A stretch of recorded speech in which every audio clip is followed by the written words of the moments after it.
I welcome you all to learn about the subject Power System Operation and Control. Unit 1 Preliminaries on Power System Operation and Control.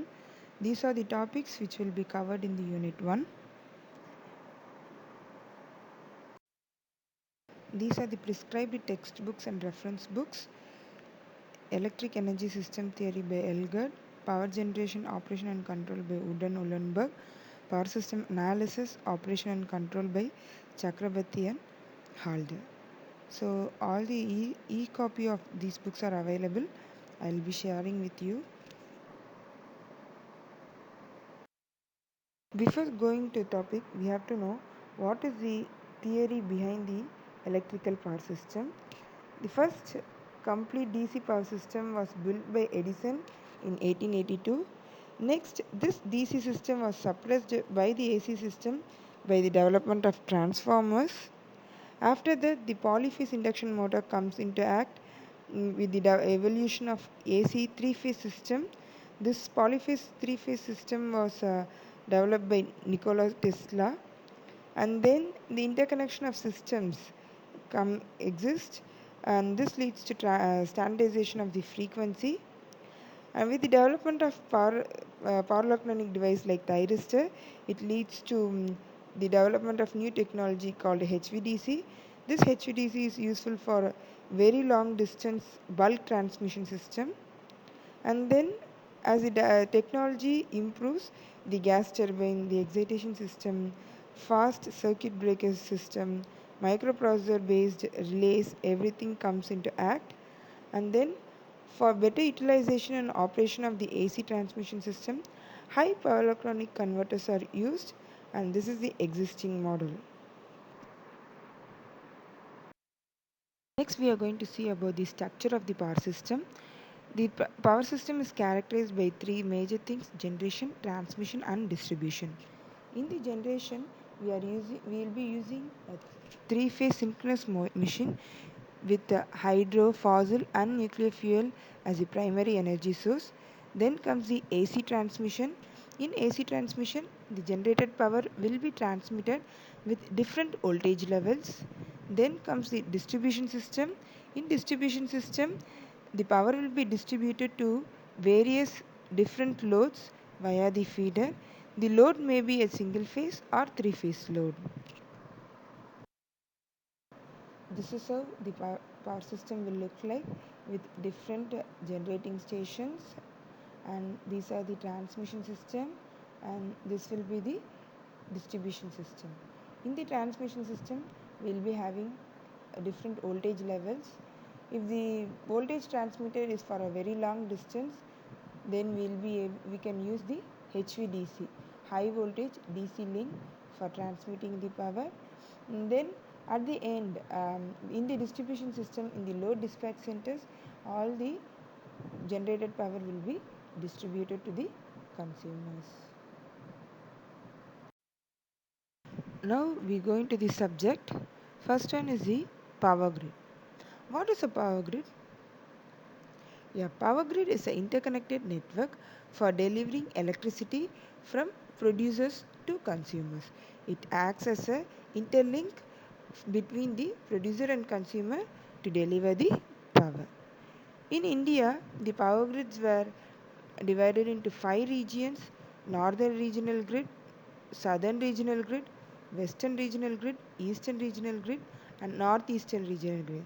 This picture depicts you the Northern Grid, Western Grid, Eastern Grid. What are the states covering all these regions will be depicted here. Initially, it was the 5 different grids, and then as time goes on, we have synchronized all these grids. Initially, there was 5 regions, and in 1991, the northeastern and eastern grids were connected. In 2003, the western and eastern grids were interconnected. In 2006, the northern and eastern grids were interconnected. So, as a whole, the north, east, west, and northeast, all these 4 were interconnected and were synchronized together, and it was called as central grid. And this grid, all these interconnected grids were operating at a single frequency, that is 50 Hz. In 2013, the southern grid was connected to the central grid, and all the overall India was operating at 50 Hz frequency, and everything was synchronized. So this it was said as one nation, one grid. And next we are going to see about the load dispatch center. First we have to know what is a load dispatch center. The load dispatch center acts as a link between the generation, transmission and the distribution, and helps in coordinating the power requirement of the consumer. All this monitoring and collection of data will be done with the help of SCADA. The detailed SCADA will be reading in the upcoming lesson. Then this load dispatch center will monitor your generator, transformer and the transmission line. This provides you secure and economic operation of the power system. Also, if any fault occurs in the system, this load dispatch center helps to restore the system to the normal functioning.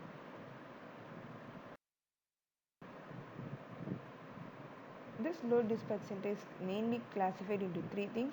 One is the national load dispatch center, second one will be the regional load dispatch center, and third one will be your state load dispatch center. So this national is divided into regional. There are 5 different regions: eastern region, northeastern region, northern region, western region and the southern region. As we seen the grids, different regions of grids, similarly the regional load dispatch center is also those 5 regions. Then it comes the state. In eastern region, what are the states? That will be considered as state load dispatch center. So for each and every region we will be having n number of states. Right. Now this load dispatch center, national load dispatch center will be connected to the regional. This regional load dispatch center will be connected to the state load dispatch center. After the state load dispatch center, it will be connected to your substations, and all the loads will be connected to this state load dispatch center. Then if any power is excess, then we will be able to give the power trading will also be taking place here. This slide shows you the different load dispatch centers: national, regional and state load dispatch center. What is the major role of each and everything? So the national load dispatch center will helps in scheduling and dispatching of the electricity, and also coordination with the regional load dispatch center. The main work of the regional load dispatch center is to schedule a day ahead what is the supply to the demand of the different states. And then the state load dispatch center will help in balancing the supply and demand within the state in the real time.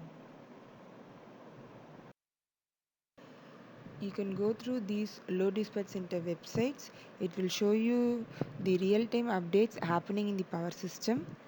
Kindly go explore to these things. Next is the requirements of a good power system. The major 3 requirements which we are going to consider is the voltage stability, availability of power, and third one will be a reliability. First, we are going to consider the voltage stability. So the voltage stability for this, there should not be any voltage variation. If a variation occurs, it should be as low as possible. If voltage variation occurs, and if your voltage is very low, then flickering of the light takes place. Your revenue will be high. Your revenue will be high. Then the burning of any motors will be taking place. If your voltage is high, then the tube lights will be getting burnt out, and the connected equipments will be getting failure. So this should not happen. So to ensure this a good distribution system, the voltage variation at the customer terminal should be within permissible limit, that is plus or minus 6% of the rated value. So if we consider a 230 volt system at the customer terminal, then the highest voltage should not exceed a 244 voltage, and the lowest voltage should not be less than 2 and 6 voltage. So your voltage level should be within this voltage. The second requirement is the availability of power on demand.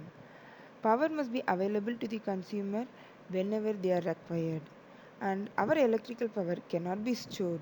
So, the distribution system must be capable to supply the load demand of the customers. So, continuous study of the load patterns should be done to predict all these major changes in the loads to avoid interruptions. Next one is the reliability of the system.